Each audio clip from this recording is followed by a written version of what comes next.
Siendo las 14 horas con 13 minutos del día 6 de octubre de 2017, vamos a dar inicio a la audiencia de juicio oral en causa RIT 418-2017, seguida por el Ministerio Público en contra de Giuseppe Antonio Brigante Weber. La sala estará integrada por el magistrado Matías Urrejola Santa María, quien va a presidir la audiencia, doña Paula Ramos Vergara y don Claudio Correa Zacarías. Se solicita silenciar teléfonos celulares y ponerse de pie cuando ingresen los magistrados.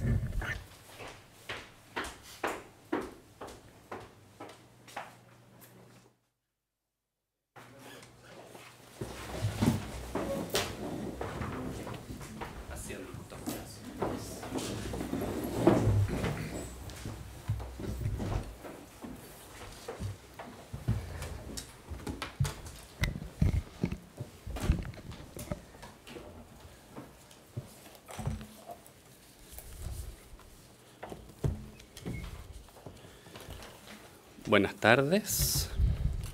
Para efectos de verificar si se dan las condiciones para realizar la presente audiencia de juicio oral, sin dualizar los intervinientes. Señora fiscal. Buenas tardes, magistrados. Por el Ministerio Público, fiscal adjunto de Valparaíso, Mónica Arancibia Farías, con domicilio y forma de notificación ya registrada en el tribunal. Las partes querellantes sí pueden señalar en representación, además del nombre del abogado, en representación de quién es que comparecen. Sebastián Velázquez, abogado por la querellante, don Sergio Guzmán Arauz, con domicilio y forma de notificación ya registrado en el sistema. Perfecto. Buenas tardes, Caterina Valdebenito Parisi, abogado por la Intendencia Regional de Valparaíso, con domicilio y forma de notificación ya registrado en el tribunal. Buenas tardes, magistrado. Querellante Blanca Calvo Lazo y comparece en representación de las querellantes Olga Salinas Cerda y Alicia Farías Jofré. Las defensas. Buenas tardes, señor presidente. Por la defensa de don Giuseppe Brigante Weber, abogado defensor particular, Miguel Alfaro Cortés, conforme a notificación y puede ya registrar la causa. Usted es el abogado titular, ¿no es cierto? Me acompaña el colega. Su nombre completo. Buenas tardes, magistrados. Por don Giuseppe Brigante Weber, el abogado Fernando García Ladrón de Guevara, con domicilio y forma de notificación ya registrado en la causa. ¿Usted tiene poder para comparecer? Porque de acuerdo a los antecedentes que tenemos solamente es el abogado Miguel Alfaro Cortés quien, de acuerdo a los antecedentes, ha enviado la autoapertura. ¿Sí, no es cierto? El colega García Ladrón de Guevara participó como defensa también en la instancia del Tribunal de Garantía. Por lo tanto, si fuera necesario, entonces... No, si solamente hacer las consultas para los efectos pertinentes, si ya está constituido el patrocinio y poder, no hay ningún inconveniente, entonces, y lo tenemos en ese sentido sin mayores problemas. Muy amable, magistrado. Ahora entonces vamos a la individualización del acusado. Señor, su nombre completo. Buenas tardes, señor magistrado. Giuseppe Brigante Weber. ¿Tiene segundo nombre? Antonio. Giuseppe Antonio Brigante Weber. El número de su cédula nacional de identidad. 19.011.702-2. ¿En dónde nació usted? La ciudad. Valparaíso, señor magistrado. La fecha. Sí. La fecha de su nacimiento. 1995, 13 de marzo. ¿Su edad actual? 22 años.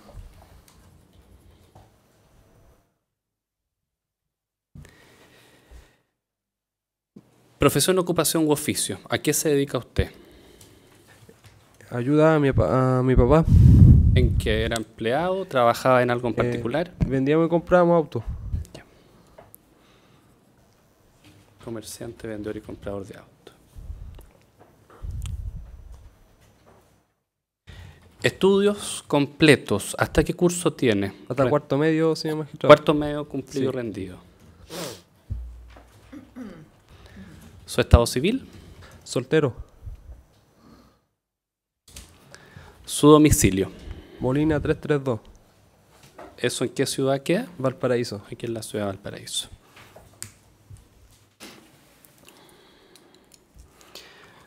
¿Hay alguna cuestión previa que es debatir por parte de los intervinientes? ¿Algo que señalar con la instalación del tribunal, teniendo en consideración la modificación que hubo que se les informó debidamente a los intervinientes? ¿O alguna otra petición respecto de y previo a dar inicio a la presente audiencia de juicio oral? No por parte de la Fiscalía, magistrado. ¿Por parte de las querellantes? Tampoco, magistrado. ¿Nada? ¿Por parte de las defensas? ¿De la defensa? Solamente hacer presente que ya fue notificado el tribunal del requerimiento de inaplicabilidad y que sería efectivo solamente después que se dicte un veredicto de condena en relación al hecho que está requerido. Y respecto al delito particular por el cual hay. Sí, el tribunal tiene conocimiento y eso es después, una vez que se conozca el veredicto del tribunal. Parece, sí. Es que dicen, parece que hay un problema de audio que al parecer en el público no se oye lo que se está...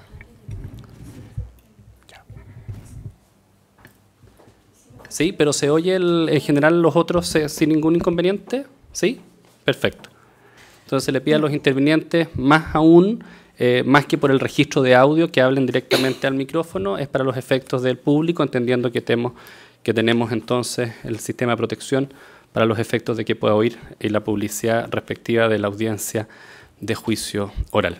Señora fiscal. Magistrado, sí, a propósito de lo que señaló el abogado defensor, el Ministerio Público se reserva para el momento oportuno, eventual audiencia de 343, alegación respecto al punto justamente de la suspensión de la causa, pero no es algo que tenga que verse hoy día, pero para que sepa el tribunal. Perfecto. Así es, solamente esa resolución fue notificada a todos los intervinientes en cuanto a la suspensión del procedimiento decretado por el Tribunal Constitucional, una vez y en el evento que este tribunal, al momento de arribar un veredicto condenatorio sobre uno de los delitos por los cuales hay presentado acusación, pero eso se verá en la oportunidad correspondiente. Solo y previo a dar inicio a la audiencia de juicio oral es solicitar a los intervinientes, principalmente las partes querellantes, que se queden en el fondo en la intervención en la manera en que están desde ya dispuestos y sentados, y que de esa manera entonces, o al menos que ustedes tengan alguna presentación o alguna solicitud distinta, se hagan también las intervenciones durante el procedimiento, durante la interrogación de los testigos y la incorporación luego de la prueba, entendiendo que principalmente por lo que se hará a continuación lectura respecto a la acusación y las adhesiones a la acusación y la acusación particular presentada por uno de ustedes. Ya, solamente por eso, y respecto a las defensas, aun cuando son dos los abogados defensores, solicitarles desde ya que solo uno de ustedes realice el ejercicio correspondiente a ese punto en particular, sin perjuicio que pueden ustedes dos comparecer durante todo el transcurso de la audiencia de juicio, pero solo para esos efectos, si inicia uno la interrogación de un testigo o si uno va a hacer el alegato de apertura, lo haga ese uno y no para todos los efectos de orden por parte del tribunal. De acuerdo, más.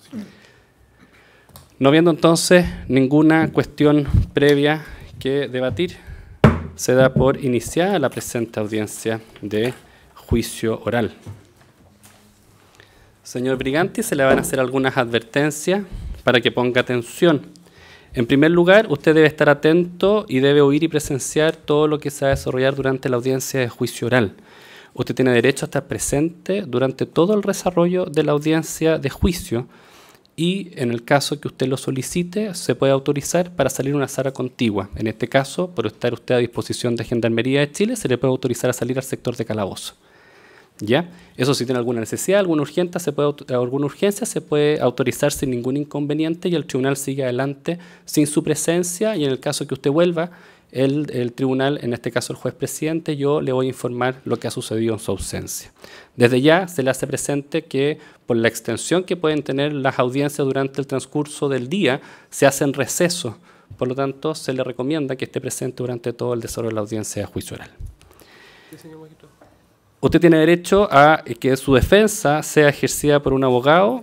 Usted ha nombrado a dos abogados que están aquí, que lo acompañan durante el transcurso de la audiencia, que son, por lo tanto, ellos son los que van a defenderlo a usted durante el desarrollo de la audiencia de juicio oral. Usted tiene derecho a comunicarse libremente con ellos, puede conversar con ellos durante el desarrollo de la audiencia. Lo único que se le solicita es cuando usted converse con ellos que eso no interrumpa el normal desarrollo de la audiencia de juicio oral. Por ejemplo, si está declarando un testigo o está haciendo alguna alegación a alguno de los intervinientes, que su conversación con el abogado defensor, con su abogado defensores, no interrumpa esa diligencia en particular que se está desarrollando. Usted tiene derecho a formar los planteamientos y alegaciones que estime oportuna, así como intervenir en las actuaciones del juicio oral. Se le recomienda siempre que sea por su abogado defensor, son ellos los que conocen su defensa jurídica. Y por último, usted, y así lo reconoce la ley, tiene derecho a guardar silencio. ¿Le han quedado claras las advertencias que se le han señalado? Sí, señor magistrado.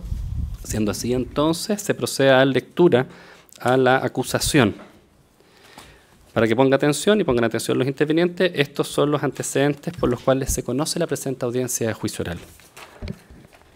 El Ministerio Público, y así también las adhesiones a la acusación de los querellantes del abogado Velázquez Díaz y la señora Valdebenito Parisi, es en el siguiente tenor. El 14 de mayo del año 2015, cuando finalizaba una manifestación estudiantil, alrededor de las 14:30 horas, el imputado Giuseppe Antonio Brigante Weber salió hacia el exterior de su domicilio ubicado en calle Molina, número 332 de Valparaíso, discutiendo con un grupo de personas a quienes amenazó diciendo que los iba a balear a todos. Momentos después, ingresó al interior de su domicilio, desde donde sale portando un arma de fuego en sus manos, una pistola 9 milímetros, marca CZ, modelo 83, número de serie 18438, efectuando con la intención de matar un disparo hacia la gente que se encontraba en el sector de la plaza, impactando a Ezequiel Eliab Borborán Salinas, quien resultó con traumatismo cervical por proyectil balístico con salida de proyectil, y mismo proyectil impactó a Diego Andrés Guzmán Farías, quien resultó con traumatismo torácico por proyectil balístico sin salida de proyectil, lesiones que por su gravedad provocaron la muerte de las víctimas momentos después. El acusado, al ingresar al domicilio, luego de efectuar los disparos, ocultó el arma al interior del domicilio, la que fue encontrada alrededor de las 19:40 horas por personal de la PDI, oculta detrás de una madera que daba a un entretecho.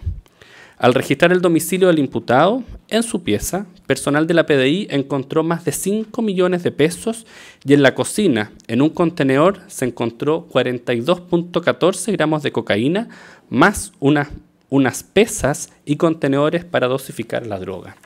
De acuerdo al Ministerio Público y a los querellantes que se adhieran a esta acusación, los hechos son constitutivos, en primer lugar, de 2 delitos de homicidio, previstos y sancionados en el artículo 391, número 2 del Código Penal, en perjuicio de Ezequiel Eliab Borborán Salinas y Diego Andrés Guzmán Farías.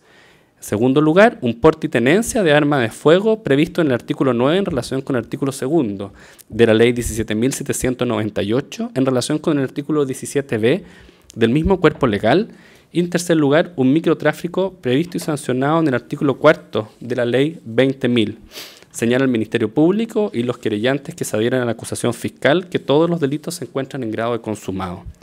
La participación que le cabe al acusado, en este caso, según se señala, es de acuerdo a lo dispone el artículo 15, número 1 del Código Penal, esto es en calidad de autor de los delitos materia de la acusación, toda vez que ha tomado parte en la ejecución de los hechos de manera inmediata y directa. De acuerdo a las circunstancias modificatorias de responsabilidad penal, los acusadores señalan que concurre en la especie la circunstancia minorante del artículo 11, número 6 del Código Penal, esto es la irreprochable conducta anterior. En definitiva, lo que solicita el Ministerio Público y las dos partes querellantes que se ha hecho referencia es una pena de 12 años y 180 días de presidio mayor en su grado medio por cada uno de los delitos de homicidio previstos y sancionados en el artículo 391, número 2 del Código Penal, en perjuicio de Ezequiel Eliab Borborán Salinas y Diego Andrés Guzmán Farías. Así también la pena de 4 años de presidio menor en su grado máximo por el delito de porte y tenencia de arma de fuego previsto en el artículo 9 en relación con el artículo 2 de la ley 17.798, en relación con el artículo 17b del mismo cuerpo legal, y la pena de 3 años de presidio menor en su grado medio y la multa de 20 unidades tributarias mensuales por el delito de microtráfico previsto y sancionado en el artículo 4 de la ley 20.000. Todo esto más las accesorias de los artículos 28, 29 y 30 del Código Penal, el comiso de los elementos utilizados en la comisión de los delitos, el dinero incautado, se le condene al pago de las costas según lo prescrito en el artículo 45 y siguiente del Código Procesal Penal, y por último se disponga la incorporación de la huella genética en el registro de condenados de acuerdo a lo dispuesto en el artículo 17 de la ley 19.970.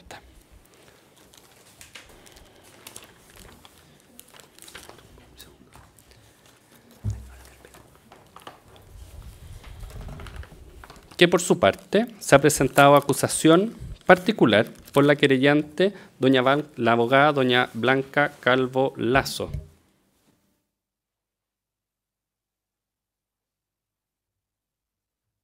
La que resulta ser del siguiente tenor respecto a los hechos, se señala que el 14 de mayo del 2015, cuando finalizaba una manifestación estudiantil alrededor de las 14:30 horas, el imputado Giuseppe Antonio Briganti Weber salió hacia el exterior de su domicilio ubicado en calle Molina, 332 de Valparaíso, discutiendo con un grupo de personas, a quienes amenazó diciendo que los iba a balear a todos. Momentos después, ingresó al interior de su domicilio, desde donde sale portando un arma de fuego en sus manos, una pistola 9 milímetros, marca CZ, modelo 83, número de serie de 18438, efectuando con la intención de matar un disparo hacia la gente que se encontraba en el sector de la plaza, impactando a Ezequiel Eliab Borborán Salinas, quien resultó con traumatismo cervical por proyectil balístico con salida de proyectil, y mismo proyectil impactó a Diego Andrés Guzmán Farías, quien resultó con traumatismo torácico por proyectil balístico sin salida de proyectil, lesiones que por su gravedad provocaron la muerte de ambas víctimas momentos después.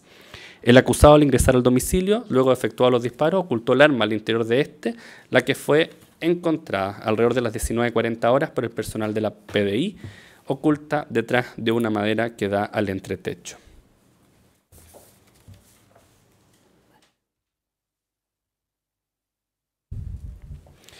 La calificación jurídica de los hechos dados por el querellante particular señala que son 2 delitos de homicidio previstos sancionados al artículo 391, número 2 del Código Penal, en grado de desarrollo consumado, en perjuicio de Ezequiel Eliab Borbarán Salinas y Diego Andrés Guzmán Farías, participación en calidad de autor, de acuerdo al artículo 15, número 1.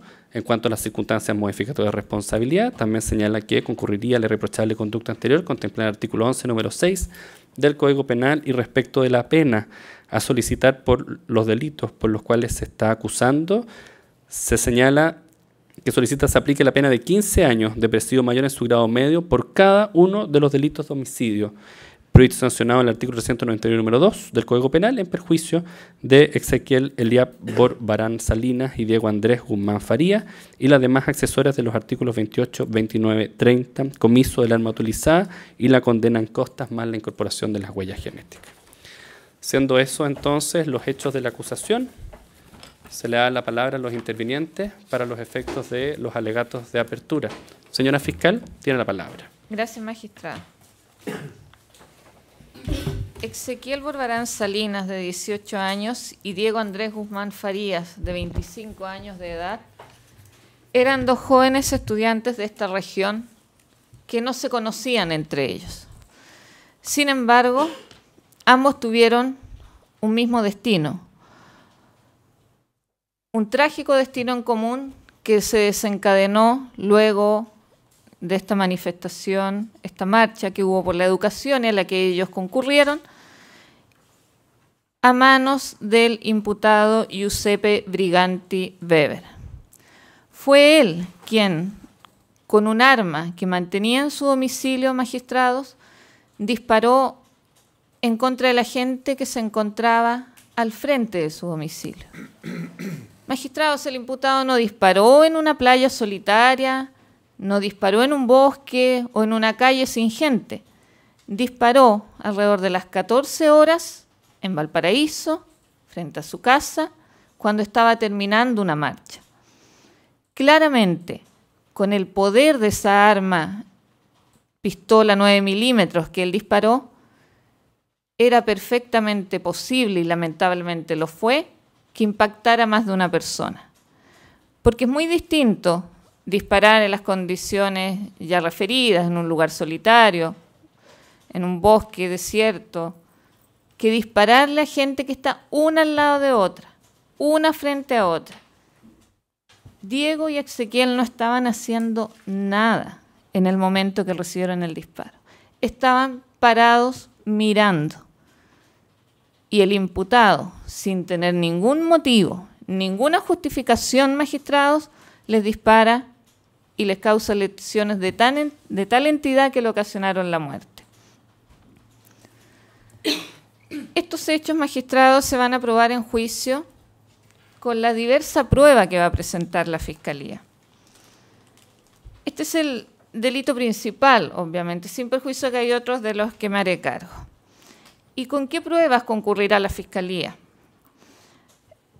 Dado que había tanta gente, como se ha mencionado, cuando el imputado disparó, en este caso, a diferencia de otros casos de homicidio, podremos contar con numerosos testigos que van a relatar lo que vieron ese día. Estarán, por ejemplo, Ignacio Mardones, Christopher Serey y Vicente Alfaro, que son jóvenes que tienen en común que o hablaron con Exequiel ese día o eran amigos de Exequiel, como Christopher Serey y Vicente Alfaro, quienes darán cuenta al tribunal de lo que hicieron ese día.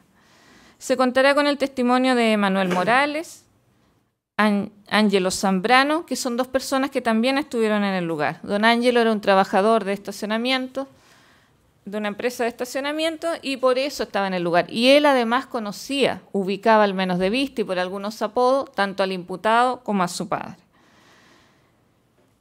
Concurrirá Camila Espinosa, otra estudiante que ese día estuvo en esa marcha, y quien sacó fotos y filmó lo que pasaba. Esas filmaciones podrán ser reproducidas y el tribunal tendrá una idea de los hechos que pasaron previo a la muerte de Diego y Exequiel y la entidad de los mismos. Don Ignacio Mardones, a quien nombré al comienzo, además es la persona, que luego el tribunal se enterará, que hizo un grafiti ese día, que desencadenó la ofuscación del padre del imputado y que después, atendido que el imputado y su familia salió a ver esta situación, culminó con el disparo efectuado por Giuseppe Briganti. Concurrirán también otros estudiantes, Martín González, Marcelo Lea, Paulina Monsalvi y Giselle Gaete. También darán cuenta al tribunal de lo que vieron y de las diligencias en las que participaron después, porque ellos, al igual que Ignacio Pérez, que era compañero de partido de Diego Guzmán y que estuvo ese día en el lugar, participaron en diligencias de reconstitución de escena.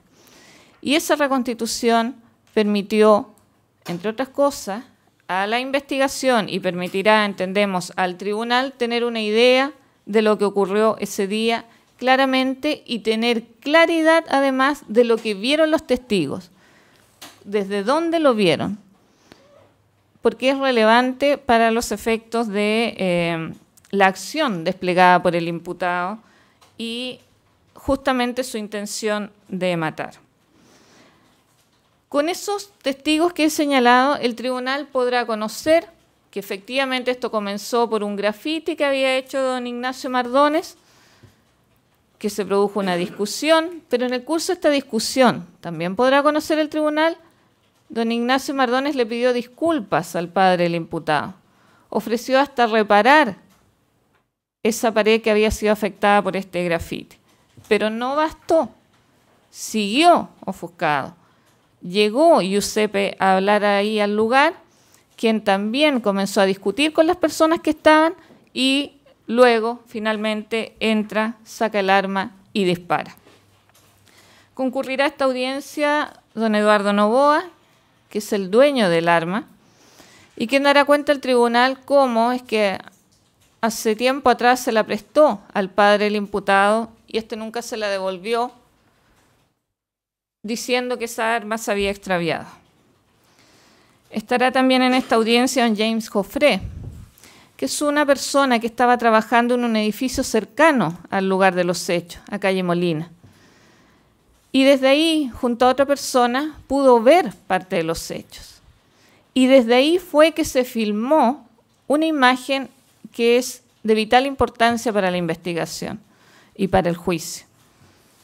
Porque con esa imagen se pudo establecer la dinámica de los hechos, imagen que será reproducida también durante la investigación. Estará presente don Óscar Labraña, quien fue un médico del Hospital Van Buren de Valparaíso, que participó en las maniobras de reanimación de las víctimas, quien podrá dar cuenta al tribunal en qué estado llegaron y cómo son, en definitiva, remitidas para ser intervenidas, para tratar de salvarles la vida, lo que no fue posible. Sumado a esto, magistrados, El Ministerio Público presentará también a algunos de los funcionarios policiales que participaron en toda esta investigación y en los hechos. Vendrá el capitán Rodrigo Gaete y el cabo Aldo Arredondo, que podrán ilustrar al tribunal cómo ese día, luego de la manifestación, en esta circunstancia en que estaban los jóvenes que estaban ahí, se habían dado cuenta de que habían personas heridas, los requirieron para que detuvieran al imputado, quien se encontraba en la azotea de su domicilio ubicado en Molina 332 de Valparaíso. Cómo indicaron y ellos pudieron ver desde la calle al imputado que estaba arriba de esa azotea. Y es por eso que ellos pudieron ingresar al domicilio y detener al imputado, quien momentos antes había disparado, por tanto estaba armado. Y se podía pensar que había una situación en que se mantenía el peligro para los que estaban afuera, magistrados. Vendrán los funcionarios de la Brigada de Homicidios de Valparaíso, comisario Claudio Alarcón, quien dará cuenta al tribunal de las diligencias realizadas, de cómo es que, revisando una y otra vez la imagen obtenida desde el edificio cercano, es que se pudo establecer que este fue solo un disparo, no dos, como se pensó en un momento. Porque en un momento se vio al comienzo que habían dos víctimas y podrá decir que había gente que había escuchado dos disparos. Y las dos víctimas estaban en lugares diversos de la plaza, magistrado. En relación a la casa del imputado, de la puerta, uno estaba más hacia el frente y el otro más hacia la derecha. Obviamente, en primera instancia, se pudo pensar que eran dos balas, por lo que habían dicho los testigos, y por la ubicación de los cuerpos, porque no podría ser una bala curva, magistrado, la que matara a ambas personas. Tenían que ser dos balas. Pero no nos quedamos en eso, y eso se demostrará en juicio. Se siguió revisando la evidencia y se pudo establecer que eso no era así, magistrado. Y de ello dará cuenta el funcionario Claudio Alarcón, sin perjuicio de todas las otras pericias a las que me referiré más adelante. También vendrá a esta audiencia el subcomisario Rodrigo Gallardo, funcionario de la Brigada de Homicidios, que contará al tribunal lo difícil que fue encontrar el arma, porque una vez que se detuvo al imputado, este no tenía el arma, como lo dirán los funcionarios Gaete y Arredondo. Era una gran casa con numerosas habitaciones, numerosos entretechos, con elementos que hacían muy difícil la búsqueda y el hallazgo del arma. Pero se encontró, y fue el funcionario Gallardo quien la encontró en un entretecho cercano a la azotea donde se había ocultado al imputado. Arma relevante también para la investigación. Estarán los subcomisarios Gabriel Alarcón y Danilo González Torres, funcionarios de la Brigada de Homicidios también, quienes contarán del examen que hicieron a los cadáveres de Ezequiel y Diego, estando ya en el Hospital Van Buren, fallecidos, y darán cuenta de las lesiones que tenían, herida penetrante y herida de salida de bala respecto de Ezequiel, y solo una herida penetrante de bala respecto de Diego Guzmán. Porque en el caso de él, la bala no siguió su camino, puesto que quedó alojada en la columna. Y eso evitó, magistrado, que la bala aún saliera del cuerpo y pudiera afectar a una tercera persona. Concurrirán también los funcionarios de la Brigada de Homicidios, inspector Jorge Cádiz y Francisco Palma, quienes ilustrarán al tribunal respecto de lo que hizo ese día la Brigada de Homicidios en el sitio del suceso. Era un sitio del suceso complicado, con mucha gente, pero ellos pudieron levantar evidencias que resultó de relevancia para la causa. Especialmente, magistrados, un levantamiento de lo que en definitiva era sangre, magistrado, que estaba entre el cuerpo de don Diego Guzmán Salinas y el cuerpo que estaba más hacia la derecha, mirando desde la perspectiva del imputado, y hacia el interior de la plaza, el cuerpo de Ezequiel Borbarán.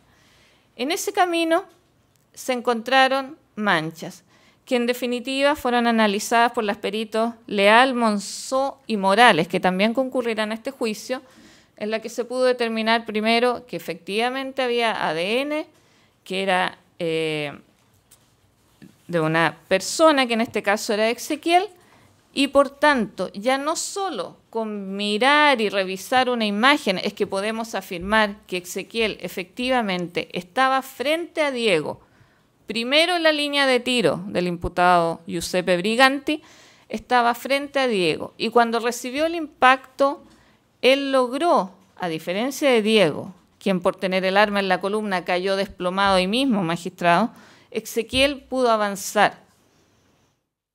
Hay gente que dirá que lo escuchó incluso hablar, magistrado. Ay, me duele, ay, me arde, mientras corría herido y mientras yacía en el piso. Y esa sangre es una prueba más de la ubicación que tenían ambos al momento de los hechos y que don Exequiel pudo avanzar, pero finalmente murió en pocos momentos después. También concurrirán a esta audiencia los funcionarios inspectores de la Brigada Antinarcóticos de Valparaíso, Cifuentes y Vergara, que se referirán a la droga encontrada por el personal de la Brigada de Homicidios, Cádiz y Palma, y que fue analizada, que en definitiva era cocaína, del dinero encontrado, de las balanzas encontradas y las pruebas que se hicieron al respecto, sin perjuicio de la prueba documental y pericial que acredita que eso era una droga ilícita, magistrado.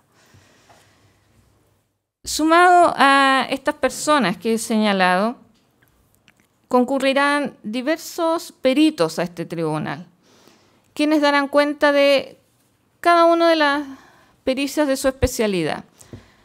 Hay 3 médicos que concurrirán en calidad de peritos. Doña Mónica Núñez, que a esa fecha trabaja en el Servicio Médico Legal de Valparaíso, dará cuenta del examen y de la autopsia de don Diego Guzmán Farías. Dará cuenta de la lesión, del proyectil encontrado en la columna y de las lesiones que le ocasionaron en definitiva la muerte. Doña Rosa Ruiz, perito del Servicio Médico Legal, dará cuenta de la autopsia practicada Exequiel Borbarán Salinas. Rosa Ruiz, la perito, dará cuenta de la autopsia y de una ampliación que hizo, justamente encaminada a determinar la posible sobrevida luego de recibir un impacto de esas características. Porque Exequiel, a diferencia de Diego, recibió un impacto que no pasó por ningún hueso de su cuerpo, pasó por órganos, obviamente por la piel, pero nada impidió que la bala siguiera, pero sí causó un gran daño que le causó la muerte con un corto tiempo de sobrevida, como dirá la perito Ruiz. Sobre esas 2 pericias se referirá también la perito Pia Smock, perito médico del Departamento de Criminalística de la PDI, quien expondrá al tribunal el análisis que hizo de ambas pericias y de los tiempos de vida y sobrevida breves, magistrado, muy breves respecto de ambas víctimas. Concurrirán también diversos peritos, fotógrafos y audiovisuales, fotógrafos Rodrigo Lara, Eduardo Cerda y Pietro Castillo, audiovisual Jean-Paul Ducret, Alex Palma, Cristian Barrios y Carolina Vargas, quienes ilustrarán al tribunal de las diversas fijaciones fotográficas efectuadas el día de los hechos y en las distintas diligencias, magistrados, que se ilustrarán y de las que dará cuenta el comisario Claudio Alarcón. La reconstitución de escena, la concurrencia al Centro de Cumplimiento Penitenciario de Valparaíso para tomar algunas medidas del imputado, la presencia del imputado en esta reconstitución y de los otros testigos quedaron fijados en las pericias que ellos expondrán y que se incorporarán ya sea reproduciéndolas o con el testimonio del perito.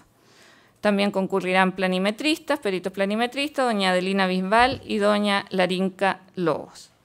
Sin perjuicio de don Mario Hernández, a quien me referiré momentos después. También, como ya adelanté, a propósito del trabajo en el sitio del suceso, será de relevancia la concurrencia de los testigos Silvia Leal, Carolina Monzó Peters y Miriam Morales, peritos químicos del LACRIM de la PDI, que darán cuenta de las pericias realizadas y en especial esta que permitió determinar que había sangre Exequiel en el camino de huida. También estará el perito químico Esteban Moraga y doña Caterina Alcamán, que esta última dará cuenta de el análisis de la droga. Sin perjuicio de otros peritos, magistrado. Es de relevancia en esta causa la pericia del perito balístico de la CRIM de Valparaíso, don Luis Farías. Él aportará 2 pericias relevantes para la causa, importantes. La pericia 60, que justamente permitirá determinar lo que uno podía suponer, pero en el juicio no se suponen, cosas se deben acreditar, y es que el arma que fue encontrada oculta por el subcomisario Rodrigo Gallardo en la azotea de la vivienda del imputado, cerca de donde él se había ocultado, es el arma con la que fue disparado el proyectil que quedó en el cuerpo de Diego Guzmán en la columna. De esa arma de fuego, pistola, CZ, salió la bala que mató a Ezequiel y a Diego. Por tanto, es una importante prueba de la participación del imputado en los hechos. El perito Luis Farías también se referirá a una pericia que esta Fiscalía consideró necesario hacer durante la investigación y presentar al tribunal. Porque en varias causas de homicidios, magistrados, ustedes escucharán que los peritos balísticos vienen y señalan, sí, efectivamente esta arma es apta para el disparo, o sí, esa arma es la que disparó ese proyectil, como lo dirá perito Farías.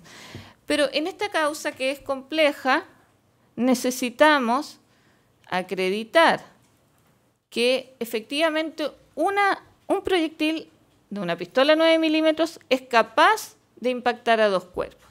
Y el perito Farías, quien en esto estuvo con la perito Diva Cárcamo, dará cuenta de la diligencia efectuada en dependencias de la PDI en Santiago para acreditar esto y para que el tribunal lo pueda ver, porque se expondrá en su momento para que se pueda apreciar los elementos. Y para esto se utilizó en algo que va a ser inédito en juicios orales, magistrado en Valparaíso y en nuestro país, esta pericia que utilizó gel que se usa internacionalmente para simular un cuerpo humano.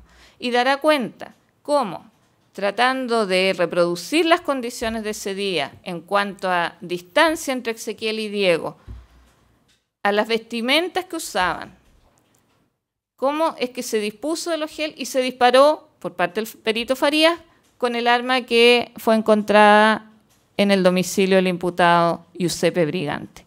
Y el tribunal podrá ver, no solo tendrá la palabra del perito, sino que podrá ver que efectivamente la bala penetra ambos cuerpos representados por estos geles que se ponen en, incluso se les viste, se les pone prendas para que reproduzcan tanto la mochila que portaba una de las víctimas y las prendas de vestir que portaba.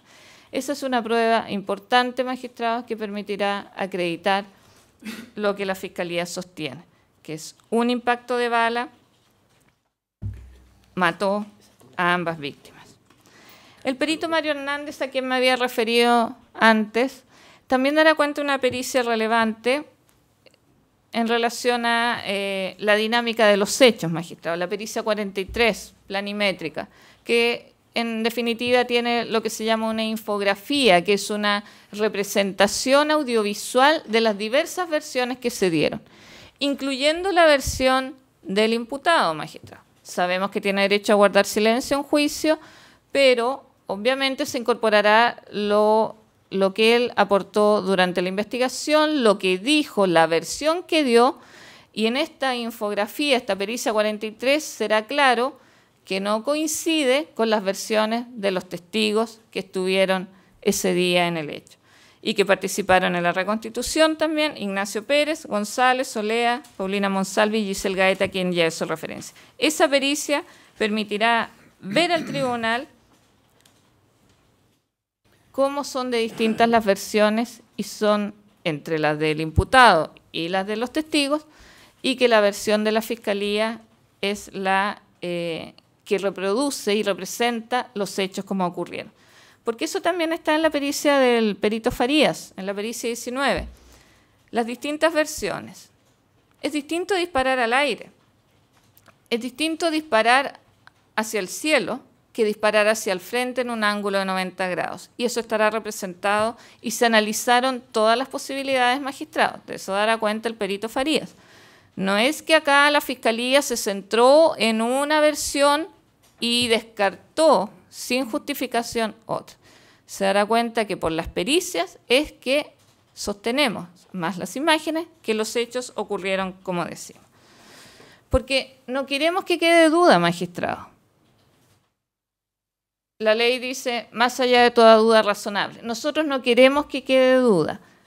No son palabras, no son solo apreciaciones de imágenes, son pericias los que nos permite decir que el imputado disparó a ambas víctimas que estaban una frente a otra y las mató. Sabemos que acá también se va a discutir el tema del dolo, magistrado. Si disparó una vez, quizás pensó matar solo a una persona, pero por las consideraciones balísticas y empíricas que se mostrarán, magistrado, nosotros sostenemos que Giuseppe Briganti mató con la intención de matar a gente que estaba a corta distancia y que pudo saber que esto podía herir y matar a más de una persona. Y lo quiso, o al menos lo aceptó, magistrado. Se lo planteó, se lo representó e igualmente disparó. Y si él no hubiera cometido o ejecutado esa acción de disparar, estos jóvenes, Diego Guzmán y Ezequiel Borbarán, podrían seguir con sus vidas, magistrado. Tenían toda una vida por delante, que fue cegada por la acción del imputado. Y es por ello que el Ministerio Público, al final de este juicio, solicitará un veredicto condenatorio para el imputado Giuseppe Briganti Weber por todos los delitos por los que ha sido acusado.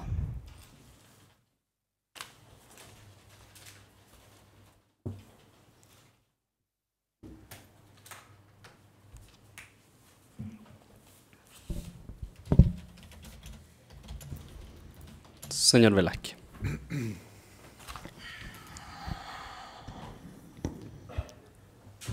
Magistrados. Diego Guzmán asiste, como ya se ha hecho referencia, a una marcha estudiantil. Y al finalizar esta, conjunto con Ricardo Arriaza y un primo, están en la Plaza Victoria y recibe un impacto de bala. Para nosotros, un joven con un compromiso social importante, comprometido con la misma circunstancias de los hechos de esta movilización estudiantil, nos parece muy grave la situación de haber recibido una bala tan azarosa, tan injusta.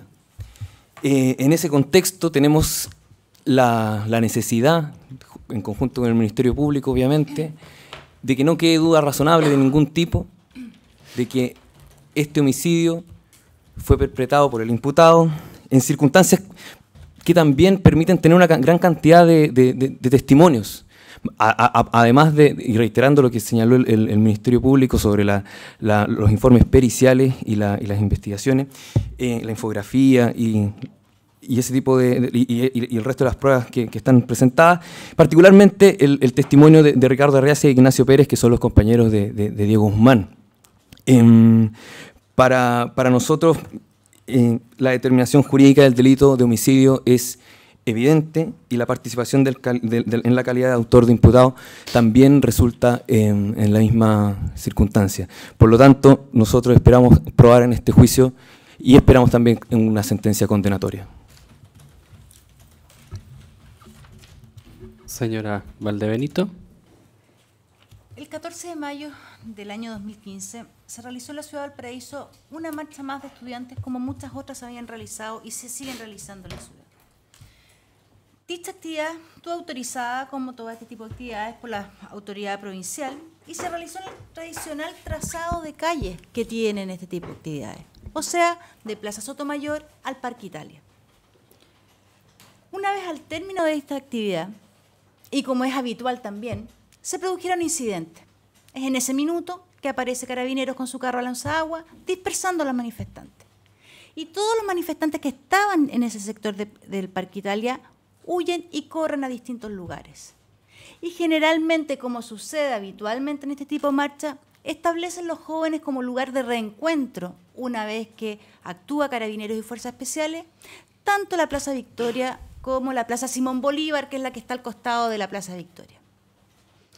Es en este contexto, y ese día 14 de mayo del año 2015, que alrededor de las 14:30 horas, un grupo de jóvenes venía arrancando del carro lanzagua y se encontraba en ese sector. A esa hora de la tarde, un joven determinado, ya individualizado por el Ministerio Público, procede a hacer unos rayados en el frontis de una casa. Es en ese minuto que el dueño de casa junto a su pareja lo ven que están realizando este rayado y se empieza a producir un altercado, una especie de discusión entre ellos. La pareja del hombre empieza a gritar para que su hijo, el acusado en esta causa, baje. Es ahí que ya esta discusión empieza a tomar ribetes mucho mayores. Ya no es solamente un par de insultos de lado y lado, sino que también empieza a haber una discusión que ya va con empujones, con insultos de grueso calibre, con amenazas de balas. Este sujeto no solamente pelea con estos jóvenes en la vereda al fuera de su casa, sino que cruza a la plaza donde están los juegos infantiles y ya no solamente grita, no solamente amenaza, sino que se saca su cinturón y empieza a moverlo en el aire en señal clara de poder atacar a cualquiera de los que estaba ahí presente. No contento con esto, se devuelve a su casa, toma una pistola automática 9 milímetros, baja con ella por la escalera, como él mismo señaló en su declaración que se encuentra en la carpeta de investigativa y que se probará con esto, pasa bala con esta arma, se para en la puerta de su casa, estira su brazo en un ángulo 90 grados y dispara. Por otra parte, en esta Plaza Simón Bolívar, a un costado de los juegos infantiles, se encontraba primero Ezequiel, ajeno a esta discusión o a este suceso del arma. Un poco más atrás, ya en el interior de la plaza, detrás más o menos de Ezequiel, se encontraba Diego. Ambos no se conocían. Ambos habían participado en esta marcha estudiantil y ambos estaban también esperando a sus compañeros reencontrarse con ellos para partir, para irse de la ciudad de Valparaíso. Nunca discutieron con Giuseppe Briganti. Nunca participaron en la discusión con el padre. Nunca rayaron el frontis de la casa. Eran dos personas que estaban en el lugar y en el minuto equivocado. Su único error fue estar en la trayectoria de la bala que dispara el señor Briganti con esta arma 9 milímetros. Uno cae inmediatamente al suelo. ¿Por qué? Porque esta bala se le incrustó en su columna vertebral. El segundo logra moverse un poco más allá, cae un par de metros más allá. Ambos son asistidos inmediatamente tanto por carabineros que estaban en el sector como por el resto de sus compañeros. Son llevados rápidamente a centros de asistencial, al Hospital Carlos Van Buren de Valparaíso, de la forma más rápida posible. ¿Por qué? Porque había que tratar de salvarle la vida, pero no se les iba a poder salvar la vida.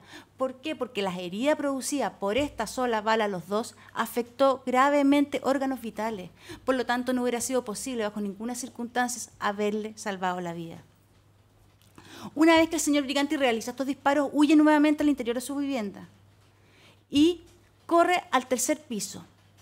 Estamos hablando de un tercer piso que es una gran terraza que tiene una vista privilegiada y panorámica a la plaza.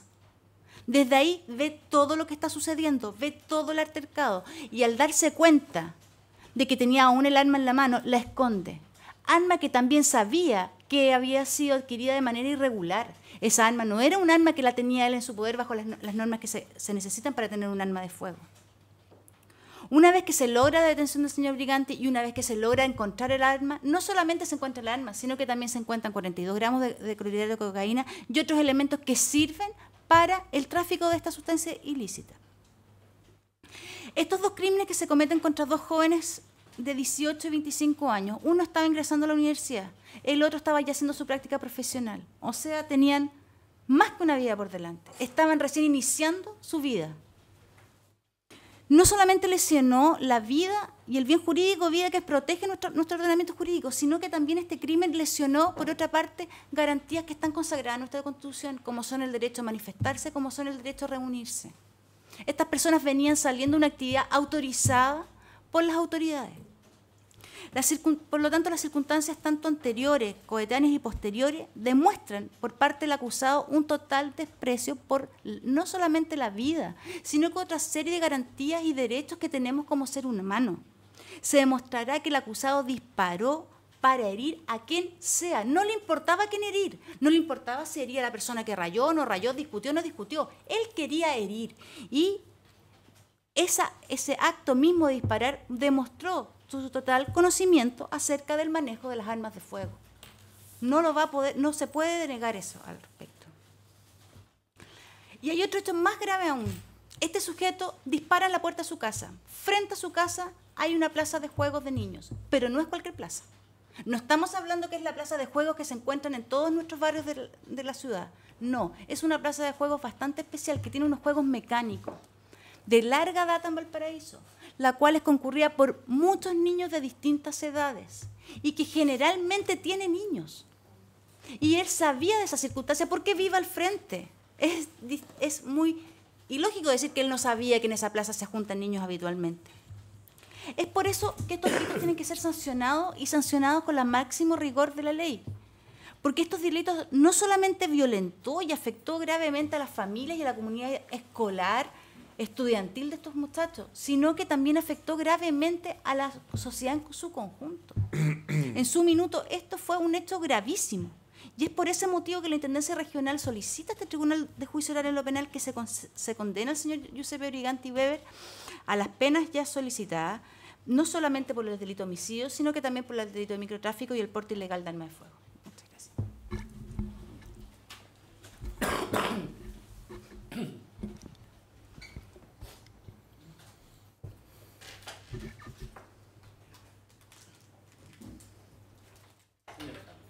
Gracias, su señoría. Señora Calvo tiene la palabra. Gracias, señoría. Su señoría, como ya se ha señalado reiteradamente, las víctimas en este juicio son dos jóvenes, Ezequiel Bolvarán Salinas, que todo su entorno, tanto de amistades como familiar, lo llamaban Kelo, de 18 años de edad. Este joven, a la época de los hechos, 14 de mayo del 2014, era un estudiante de primer año de psicología en la Universidad Santo Tomás. Un joven que se caracterizaba por un gran sentido social y por hacer muchas actividades comunitarias, dentro de ello voluntariado, scout, etc.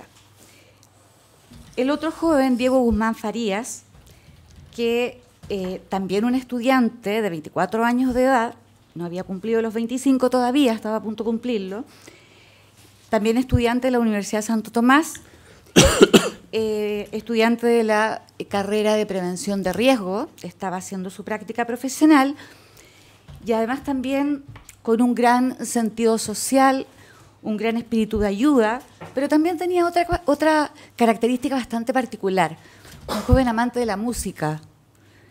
Desde los 4 años había ganado una beca y estudiaba música en el conservatorio. No se conocían entre ellos, no obstante estar ambos como estudiantes en la Universidad Santo Tomás.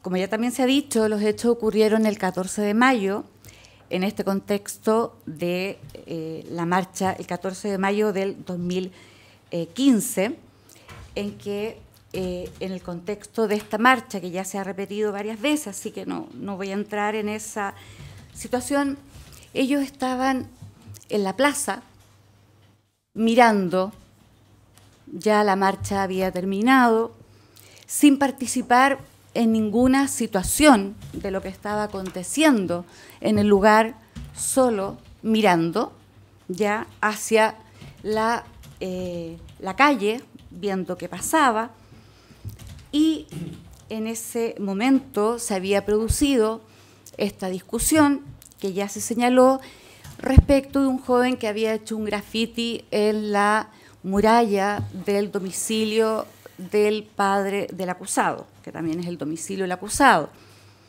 Se originó ahí una discusión, pero se podrá acreditar, como van a decir los testigos, que esa discusión, que en algún minuto tuvo insultos, etcétera, había bajado ya de decibeles.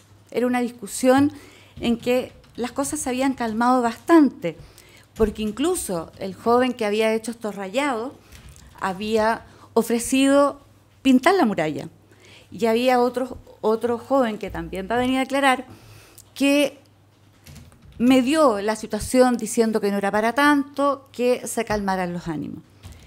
En esa circunstancia o en esa situación apareció el imputado al lugar y, muy por el contrario de tratar de buscar una solución o de apaciguar los ánimos, provocó el efecto contrario. Como dijo la querellante anterior, salió insultando con un cinturón que empezó a batir dentro de las personas que estaban ahí, amenazando, e incluso amenaza con que los va a balear.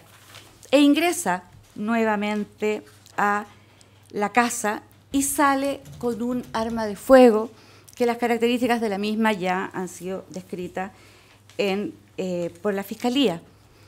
Arma de fuego que estaba al interior de su casa, arma de fuego que él conocía, porque también se va a poder acreditar que no es la primera vez que él había tenido en sus manos esa arma de fuego, un arma de fuego que él conocía perfectamente, sabía que estaba en la casa, sabía que era un arma de fuego y no un arma de fantasía, que no era un arma de fogueo, sino que era un arma de fuego, y salió hacia la puerta de su domicilio y, con ánimo absolutamente homicida, percutó esa arma en un ángulo de disparo dirigido absolutamente hacia las personas, numerosas personas, que estaban al borde de esta plaza, prácticamente en la vereda del otro lado de la calle donde disparó él.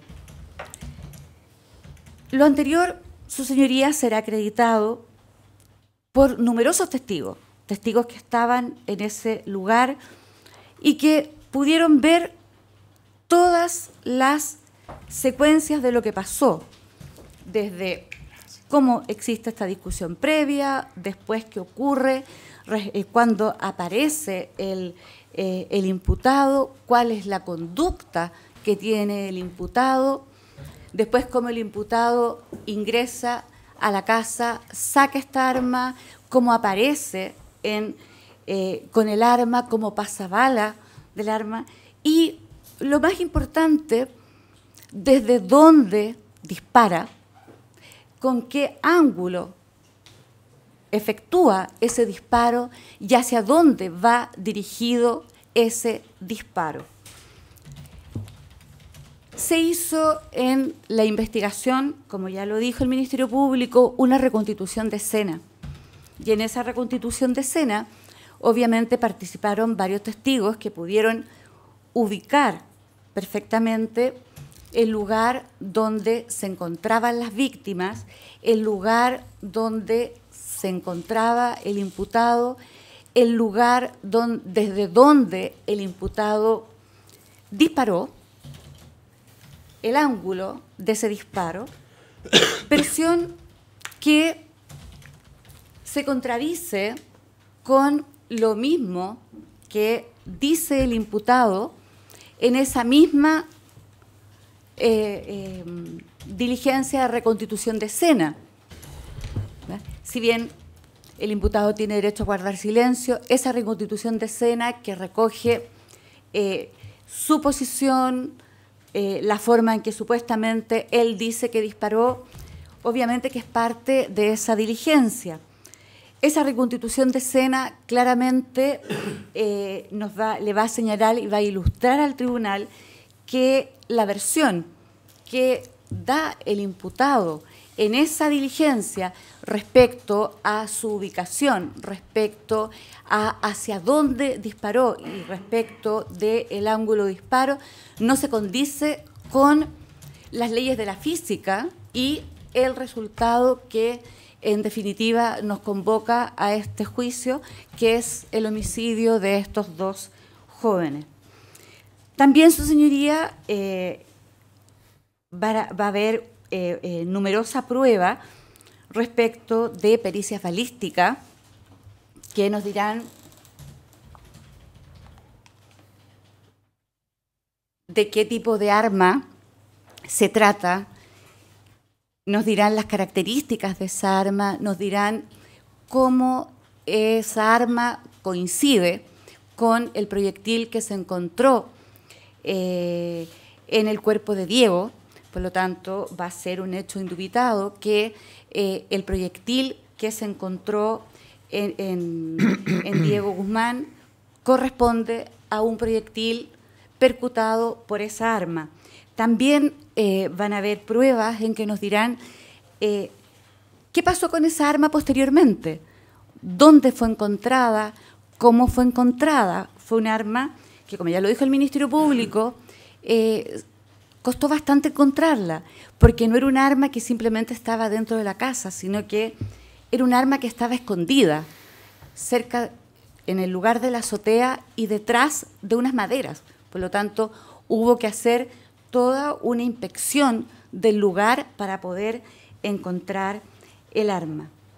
También, como ya lo dijo el Ministerio Público, y no ahondar en ese tema, se podrá demostrar también la factibilidad de algo tan extraño o diferente, si lo podríamos decir así, o complejo, de que un disparo sea capaz de causar la muerte no a una persona, sino a dos personas. Y eso en función de la forma de disparo, el tipo de arma, la potencia de esa arma, el tipo de proyectil, cómo estaban ubicadas una víctima respecto de la otra, la posición que ellos dos tenían, y cómo ese proyectil hirió primeramente a Ezequiel.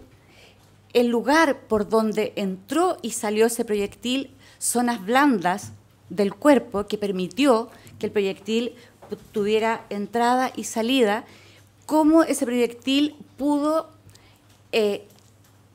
ingresar al cuerpo de Diego y, en definitiva, terminar su carrera al alojarse en la columna. Y eso también será, señoría, acreditado por los médicos legistas que hicieron las autopsias. Los médicos legistas que hicieron las autopsias nos dirán cuál fue la trayectoria de la bala, cómo ingresó esa bala, dónde salió y cómo también era posible, de acuerdo a las lesiones mortales que tienen ambas víctimas, que hubiera podido salir de la primera víctima por el lugar del cuerpo, ¿ya? Que fueron, vuelvo a insistir, partes blandas, no chocó contra ningún hueso, y pudo ingresar al cuerpo de Diego. También, su señoría, estarán los funcionarios policiales que hicieron todo las diligencias de investigación en el sitio del suceso, que nos darán cuenta de cómo, como ya me refería antes, cómo se encontró esta arma, en qué condiciones, cómo lograron dar con el imputado, dónde estaba el imputado, cómo el imputado en el inmueble colinda con otro inmueble de un pariente, y estas azoteas se unen entre sí, y quiso huir a la azotea contigua, cómo lo pudieron tomar detenido. Todas pruebas que darán al tribunal una convicción respecto de los hechos de la acusación que se están discutiendo en este juicio. Pero además, su señoría, también habrá prueba respecto de cuál es el origen de esa arma, cómo esa arma y por qué estaba en la casa de la familia Briganti, y cómo el imputado la conocía, sabía de su existencia y tenía acceso a ella. También, su señoría, y lo manifiesto desde ya, aquí la exención del daño es un elemento importantísimo y crucial en este juicio. Se sesgó la vida de dos jóvenes con todo un futuro por delante, con todo lo que significa para sus familias, padres, hermanos, que vieron de un día para otro ver cómo la vida de sus hijos terminó sin ninguna razón, sin ningún motivo. Salieron a una marcha y después no regresaron más, ¿ya? Y lo que significa para ellos, no en vano, cuando se pierde a la pareja o al cónyuge, uno es viudo. Cuando se pierde a los padres, uno es huérfano. Pero cuando se pierde un hijo, no tiene nombre. Nadie le ha puesto un nombre. Y eso no es casual, que nadie le haya puesto un nombre a esa pérdida, porque es la mayor de todas. Es un duelo que se vive durante toda la vida. Es decir, los padres, después de la muerte de un hijo, sobreviven. Por esa razón, su señoría, esta parte querellante desde ya solicita la condena del acusado Giuseppe Briganti a las penas que esta querellante solicitó en su acusación particular.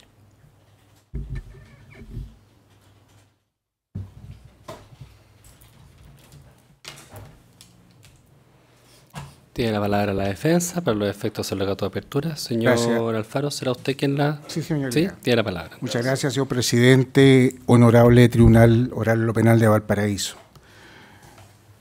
Este alegato de apertura, que como tal, como bien se dice, tiene por objeto, señoría, manifestar primeramente cuál es la teoría del caso de la defensa en este juicio al cual hemos sido convocados.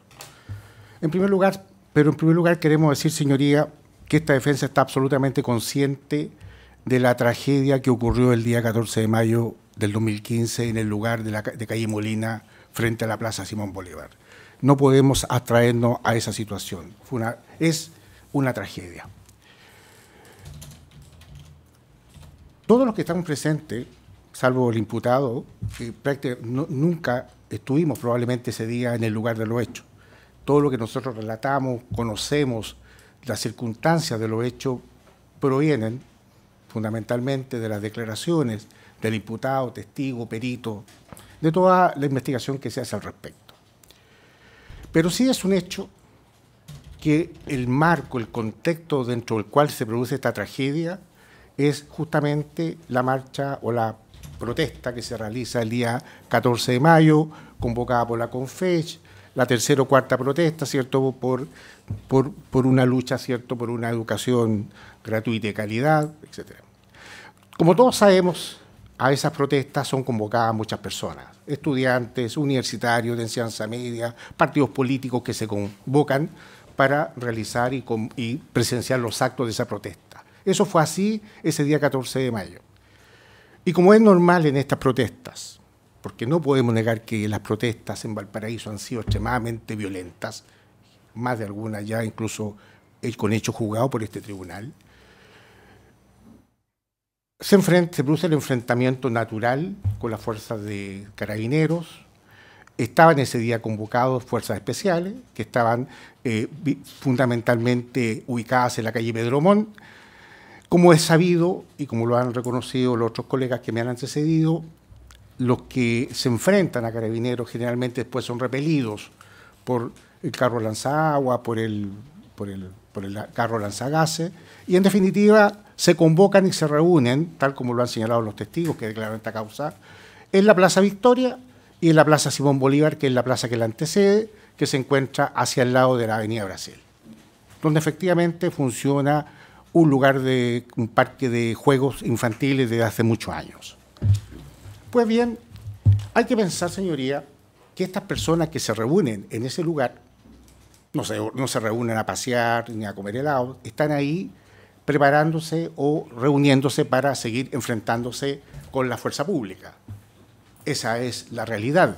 Por lo tanto, el ánimo, la belicosidad, la irascibilidad de ellos, evidentemente, es más alta que la normal.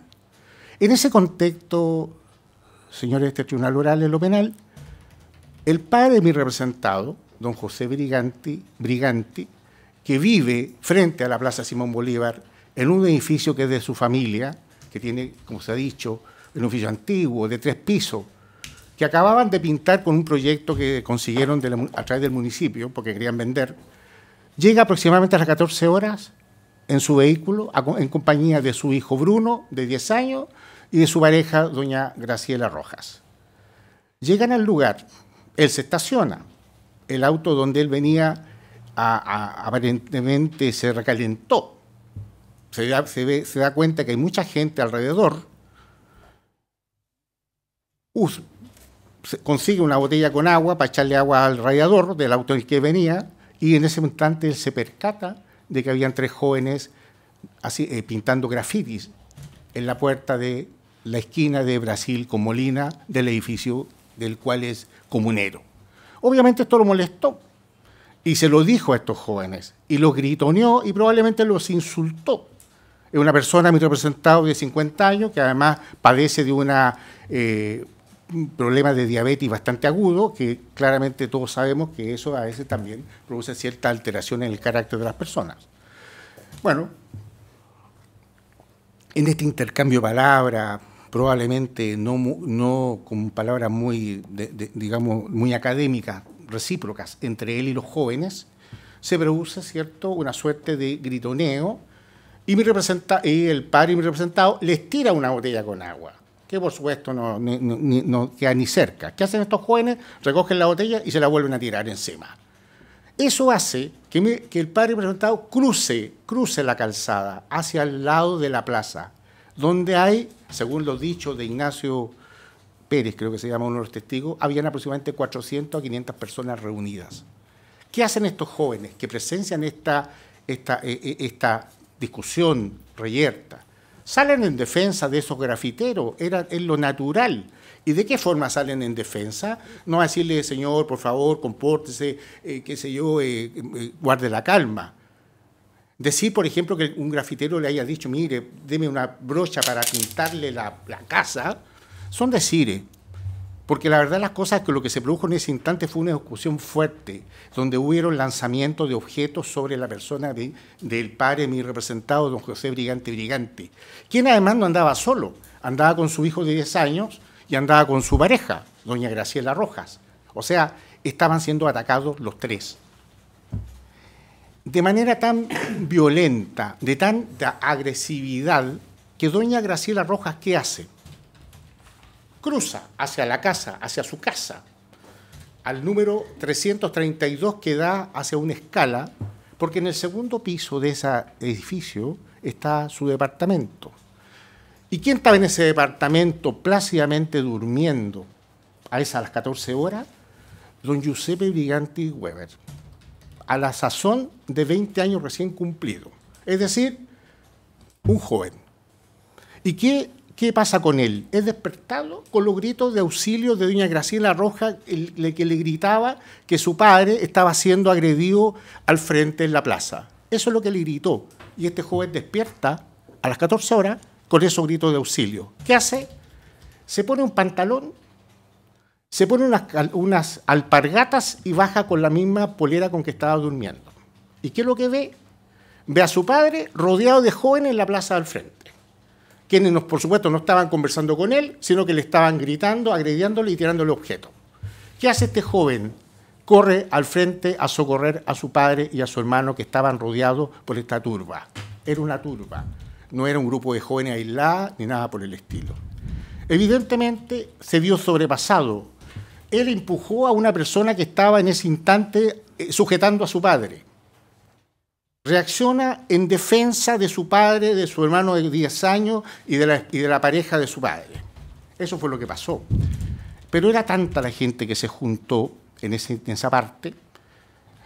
Hay más de 30, 40 testigos citados este juicio como testigos presenciales. O sea, eso nos da a entender, digamos, que no era poca la gente que había, que se vieron sobrepasados y debieron retroceder hacia la acera de su casa.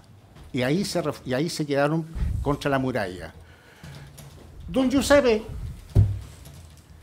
viendo que la gente viene cruzando, en ese estado de shock de 2 minutos de haber estado durmiendo y haberse bajado a enfrentarse con gente que estaba agrediendo a su padre, pensó, por supuesto, dentro de esa confusión que se le puede pedir a un joven de 20 años, que si él bajaba una pistola y disparaba al aire, incluso pensó en una pistola fogueo que había en el domicilio de su padre, la gente se iba a intimidar y se iba a ir. Sube, saca la pistola que tenía su padre en el closet, baja con él la escalera, estamos hablando de hechos que ocurren en segundos, saca la mano desde el dintel, digamos, del marco de la puerta y dispara al aire. Disparó al aire. Esa bala, esa pistola, señoría, es una pistola semiautomática con un cargador y que me da la impresión, por lo que se perició posteriormente, tenía más de 5 balas alojadas en su cargador. Si fuera cierto lo que dicen algunos testigos, lo que dice el Ministerio Público, los querellantes, de que mi representado los amenazó que lo iba a balear a todos, ¿por qué iba a bajar si él podía salir a la ventana del segundo piso y disparar como lo hizo este señor en Estados Unidos, en Las Vegas? No, él bajó y le disparó al aire. Esa es su versión que en forma constante, persistente, se ha mantenido durante toda esta investigación de más de 2 años. Dispara y huye, en compañía de su hermano de 10 años. Sube la escala y se va a refugiar a la terraza del edificio donde vivía. ¿Y qué hace con la pistola? La mete en un cajón que está en el entretecho, en la terraza, porque no está ni en el techo, en la terraza. Hay acceso atrás de una escala. En ese instante, cuando él estaba ahí, llega ¿quién llega? Carabineros de Chile, las fuerzas especiales, que ya habían sido alertados, lo dirá el señor Gaete, de que habían grafiteros pintando, haciendo grafiti en el domicilio de una familia. Ellos ya sabían que iba a haber un incidente, por eso llegan prontamente. ¿Qué hacen ellos? Ingresan al domicilio de mi representado, libremente. Llegan al 3er piso. ¿Y qué hacen? Lo detienen. Lo detienen, lo esposan y lo bajan. ¿Cuánto demoró eso? 3 minutos. Nada. Y lo acercan a un furgón o un vehículo de las fuerzas especiales y se lo llevan. Ni los carabineros, ni ninguna persona en ese instante sabía lo que había pasado, que esa bala loca, porque eso era una bala loca que fue disparada al aire, impactó a estos 2 jóvenes, que no estaban ni en la primera, ni en la segunda, ni en la cuarta, ni en la quinta línea, sino que estaban al otro lado de la calle. Pero como era todo confuso, nadie se dio cuenta. Creo que muchos testigos dirán que la víctima, Diego Guzmán, pensaban que le había dado un ataque epiléptico, porque no, se cayó frontalmente, eso está filmado. Por suerte está filmado. Y mi representado fue trasladado a la segunda comisaría de Colón, donde permaneció de aproximadamente las 2:30, 1/4 para las 3 de la tarde, hasta las 9 de la noche, desde donde fue trasladado al cuartel de la PDI. ¿A qué hora mi representado se entera de que la conducta que él realizó había tenido estas trágicas consecuencias? Varias horas después, cuando es enfrentada por primera vez con la señora fiscal de la causa y que venía acompañada de funcionarios de la PDI. ¿Qué hizo mi representado en ese instante? Un joven de 20 años se largó a llorar porque no podía entender que si él había disparado al aire, hubieran 2 víctimas. Y accedió a someterse a todos los exámenes que en ese momento se estimaron necesarios. Por ejemplo, a que se le tomaran muestras de piel, de la palma, del cuerpo de él, para determinar si había restos de nitrito, qué sé yo, plomo, para ver si él había deflagrado un arma de fuego. Eso él lo hizo inmediatamente. Incluso en la noche entregó toda la ropa que él vestía, que era una polera, que era un pantalón, que era una zapatilla, que están actualmente en poder del Ministerio Público a partir del mismo día 14 de mayo, porque él obviamente quería colaborar. Recibió la visita de un defensor, del colega Pablo Barraza, distinguido colega defensor, quien le contó también qué se decía, porque a todo esto, hasta ese minuto eran meras afirmaciones. Los 2 jóvenes llegan vivos al hospital Gustavo Frique, vienen de Valparaíso, reciben atención médica y lamentablemente fallecen por un shock hipovolémico, por pérdida masiva de sangre. Esos jóvenes estuvieron harto rato tendidos en la calle, porque algunos ni siquiera se habían percatado de que habían sido heridos. Bueno, Desde el primer instante, don Giuseppe Briganti Weber se entrega y entrega toda su colaboración en esta investigación. Se somete a todos los exámenes. Estando privado de libertad, he visitado en la cárcel y donde entrega también, se somete a varios otros exámenes morfológicos, de contextura, de estatura, seguramente para ser utilizados en la investigación que quieren hacer los peritos balísticos, etc. Participa en una reconstitución de escena. Se hace una reconstitución de escena al cual él voluntariamente accede y va a aparecer, digamos, en las filmaciones. Declara, cuando este abogado defensor habla con él, le dice que tiene que declarar, y él lo hace ante el Ministerio Público. Es decir, señoría, estamos en presencia de una persona que hoy día está muy consciente de lo que él hizo y evidentemente durante estos 2 años y medio ha permanecido privado de libertad. No hemos pedido jamás una revisión de la prisión preventiva, porque entendemos el dolor profundo que están sintiendo esa familia, padre y madre de estos jóvenes que fallecieron. Pero las cosas son, señoría, como son y no como nosotros queramos que sean. No es verdad que mi representado ese día, 14 de mayo, haya disparado, haya hecho uso de esa arma de fuego con intención de matar. Porque para actuar con intención de matar, primero hay que tener conocimiento, hay que tener una voluntad y hay que tener un querer respecto de ese resultado. Porque también es posible que él pudiera haber dicho, mire, voy a dispararle y a matar al joven Borbarán y al señor Guzmán, cuando él ni siquiera los conocía. Él no tenía idea de quién eran las personas que estaban atacando a su padre y a su madre, o a la pareja de su padre fuera de la casa. Porque él además disparó al aire. ¿Quién dispara al aire puede tener la intención de homicida, de matar? Animus necanti, como dice la doctrina. Él disparó al aire. Y esa conducta de disparar al aire tiene aparejado una circunstancia de falta de fortuna, de buena mala suerte horrible, porque estamos seguros que esa bala, que salió disparada, como él lo dice, y dice la policía, a 30 grados, rebotó en un objeto duro y ese objeto duro hizo que desviara su trayectoria y tuviera una trayectoria descendente, porque los médicos legistas que van a declarar en este juicio oral, dicen, ambas van a decir, 2 médicos legistas hacen 2 autopsias, la de don Diego Guzmán y de don Ezequiel Borbarán. Y en ambos casos, la trayectoria del proyectil, lo van a decir, es de arriba hacia abajo,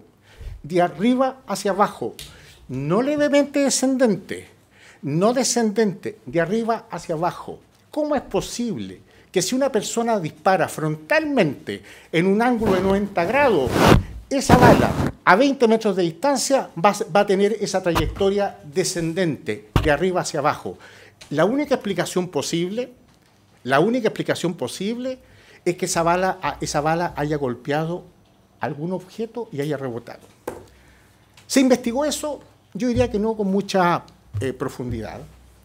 ¿Habían objetos ese día, 14 de mayo del 2015, donde pudiera haber rebotado esa bala?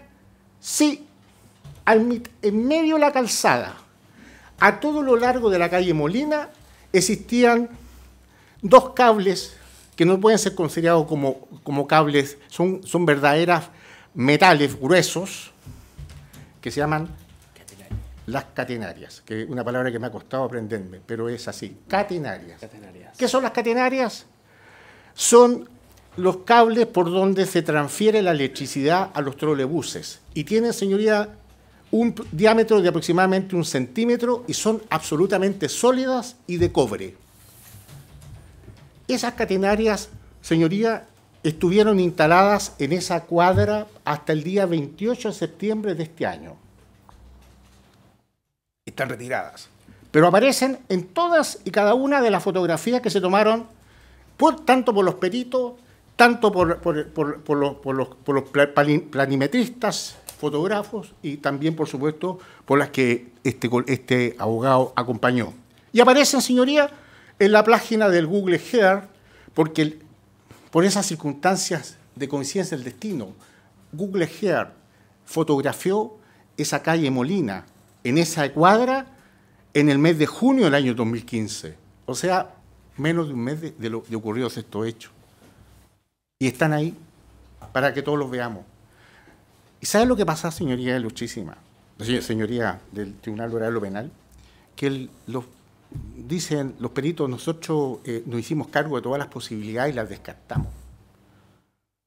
O sea, ellos descartan evidentemente, porque es descartable, que si una persona dispara al aire y la bala sigue su camino, evidentemente no podría haberse producido el resultado que se produjo. El testigo, el señor Farías, perito balístico, hace un informe que lo citó la señora fiscal, dice que si fuera cierto lo que dice mi representado, que disparó al aire, la víctima, Volvarán, tendría que haber estado a 7,5 metros hacia el norte y a 13 metros de altura. Claro. Y además en una posición de poco menos que mirando hacia abajo. ¿Para qué? Para que el proyectil hubiera hecho la trayectoria que los cuerpos tienen. Porque no es que un cuerpo tenga una trayectoria descendente. Ambos cuerpos tienen un impacto balístico de arriba hacia abajo. Ambos. Y hay una cierta congruencia y son equivalentes el ángulo en que la bala ingresó. Ya se anticipó que la bala que impactó a la víctima Volvarán no tocó ningún hueso, tocó solamente tejido blando, traspasó limpiamente el cuerpo del señor Volvarán. Necesitaba poca velocidad para traspasar un cuerpo. Los mismos peritos lo van a decir, entre 60 a 70 metros por segundo. La bala, cuando es disparada, se midió, en las pruebas balísticas que se hicieron, sale a más de 240 metros por segundo. Pero para traspasar un tejido blando, no más de 60. Pero para traspasar un tejido duro, necesita de 85 a 114 metros por segundo, dicho por los mismos peritos balísticos. Y sin embargo, señoría, el impacto que afectó a la víctima Diego Guzmán no lo atravesó. Vamos a ver nosotros las pruebas que se hicieron en la Escuela de Investigaciones de los GEL, que dice la ciudad fiscal, que efectivamente es una prueba, una pericia inédita en Chile. Pero ahí podremos apreciar la potencia de una pistola 9 milímetros como la que fue disparada ese día. Fue capaz, señoría, de atravesar limpiamente ambos cuerpos de gel balístico, a pesar que ambos cuerpos ya estaban recubiertos con las telas de la ropa, incluso de la mochila, que el día de los hechos portaba o vestía don Diego Guzmán. La bala atravesó limpiamente. No quedó pillada en el segundo gel balístico. Atravesó y impactó en una cartón que pusieron detrás y probablemente siguió su trayectoria. ¿Por qué? Porque iba a 250 metros por segundo. ¿Por qué entonces no atravesó el cuerpo de Diego Guzmán el día de lo hecho la bala? Porque seguramente al chocar se produce lo que la ciencia establece como pérdida de energía cinética, un choque inelástico, un proyectil lanzado a un objeto duro y al rebotar pierde entre el 40 al 50% de su velocidad. Entonces, ¿qué pasó ese día? Don Giuseppe disparó al aire, la bala rebota, a 240 sale disparada, pero baja a 120 probablemente, o 130. Suficiente para atravesar limpiamente el cuerpo de Ezequiel Volvarán, pero incapaz de atravesar un hueso, y un hueso blando, porque la bala esa, como lo dirá la señora perito médico legista, quedó atrapada en el cuerpo de la 12ª vértebra torácica. Es decir, señoría, una vértebra es un hueso hueco que tiene por el medio del cual pasa la médula ósea, que además, señoría, es blando porque está lleno de poros. Sin embargo, esa bala fue incapaz de atravesar ese hueso, a pesar que atravesó en la prueba, en el ensayo se hizo en la Escuela de Investigaciones, atravesó limpiamente 2 gel. Aquí no fue capaz. La única explicación que satisface todas las pericias que se hicieron, todas, balísticas. La única explicación es que la bala rebotó. Y la única explicación es que esa bala tuvo esa trayectoria descendente, porque no fue una trayectoria paralela al suelo. No fue una trayectoria levemente descendente. Si mi representado, señoría, mide 1,88 m y habría disparado seguramente al 1,60 m. Sin embargo, el primer impacto se produce al 1,42 m, la salida al 1,32,5 m, continúa la bala a 2 metros, impacta en el 1,27 m y queda alojado en la última vértebra de la vértebra torácica del cuerpo de ese joven, que medió 1,72 m y no sale. Lamentablemente, yo creo que a veces los testigos, que son explicables, los testimonios de las personas que acompañaban a estos jóvenes, naturalmente ellos pretenden, ¿cierto?, que este joven sea castigado. Ellos no pretenden, ¿cierto?, declarar, ¿cierto?, en forma imparcial. Ellos pretenden declarar para que este señor sea condenado, porque habría disparado frontalmente, porque dentro de esa bataola lo habrían escuchado decir que los voy a balear a todos. Sin embargo, ninguna de esas afirmaciones guarda relación con la dinámica de los hechos como acontecieron. Porque si don Giuseppe hubiera querido efectivamente disparar a todos, habría vaciado el cargador de 5 balas o 6 balas que tenía ese día esa pistola.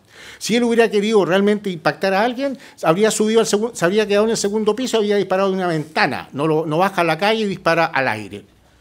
Señoría, esto va a ser un juicio largo. Estamos claros, hay muchas pericias, pero estamos nosotros absolutamente seguros que la conducta que realizó el día 14 de mayo don Giuseppe Brigante, por ningún motivo, fue una conducta homicida. Él no quería, no se representó disparar y matar a 2 personas a las cuales no conocía, no tenía ninguna relación, no tenía por qué querer las muertas de la manera que ocurrieron. Y es más, y lo ha dicho la colega Calvo, este es un hecho raro, pero un hecho en el cual hay una suma de circunstancias desafortunadas, imposibles de repetir. Ni siquiera la reconstitución de escena, ni siquiera en el marco de un laboratorio de pruebas balísticas podemos reproducir los hechos tal como pasaron ese día. Imposible. No se pudo reproducir. Veremos que los impactos en el objeto balístico es totalmente horizontal. Hay tablas que determinan cuál es la variación de la altura y cuál es el ángulo y cuál es la elipsis que se produce o la trayectoria. No tenemos cómo reproducirlo. Hechos que pueden justificarlo existen.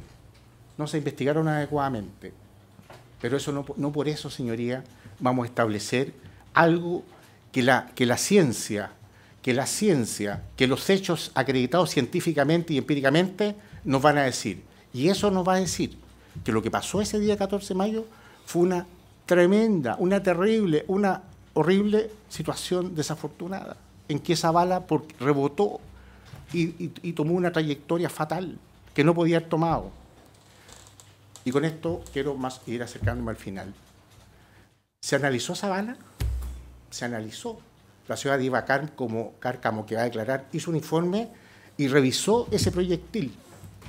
Un proyectil que fue encontrado en el cuerpo de Diego Guzmán. Ese proyectil de 9 milímetros fue medido y fue examinado microscópicamente.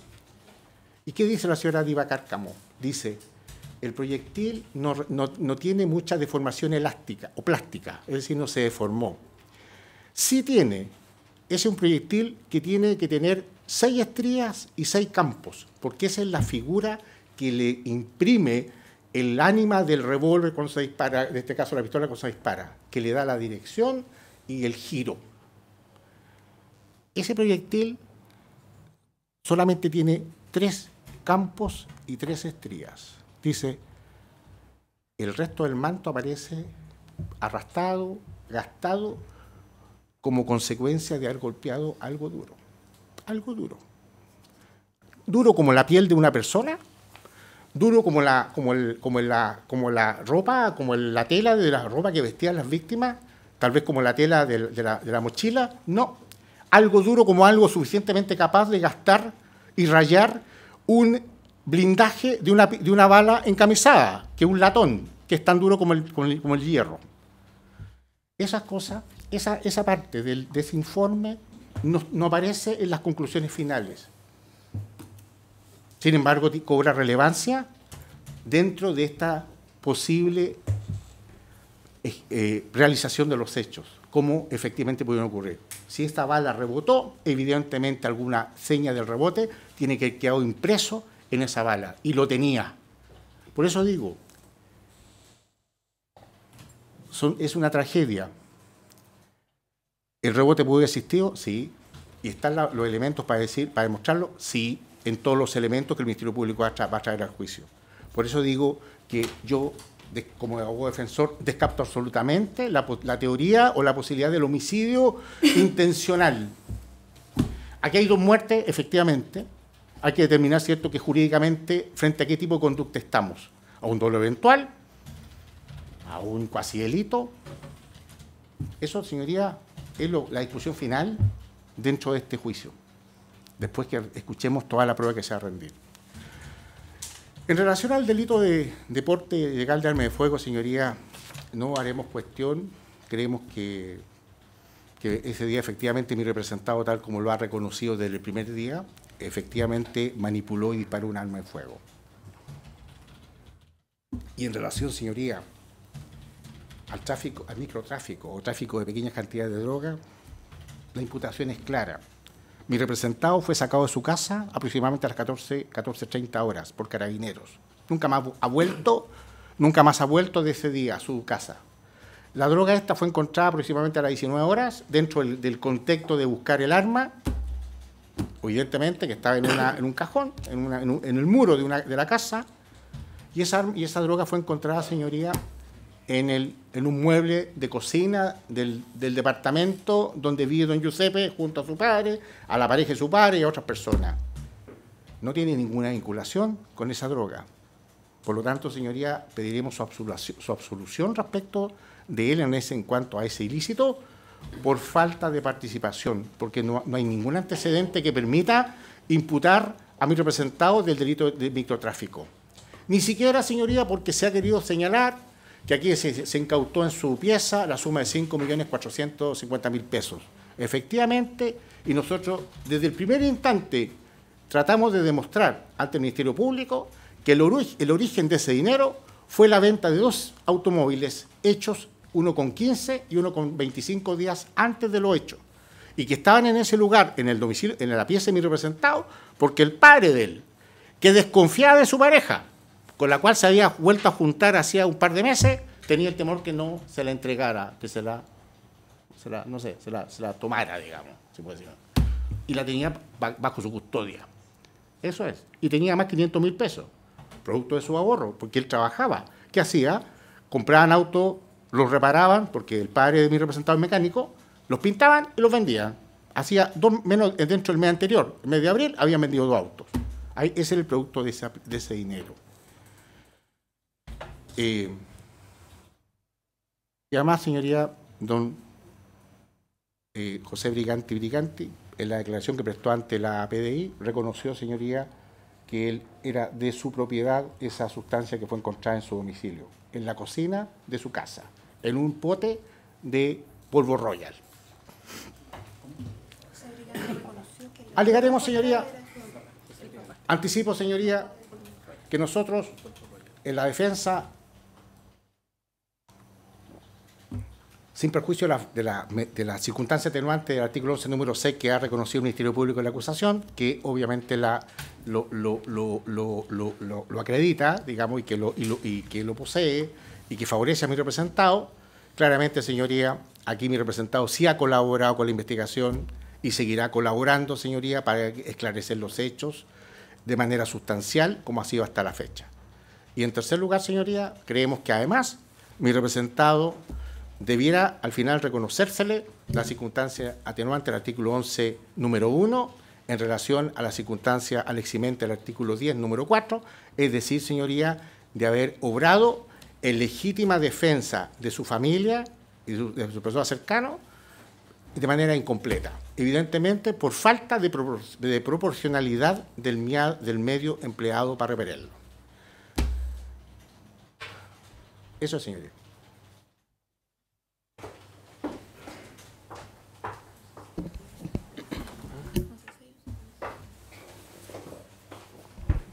Como es de conocimiento de los intervinientes, el tribunal, la hora de trabajo es hasta las 4 de la tarde, hasta las 16 horas.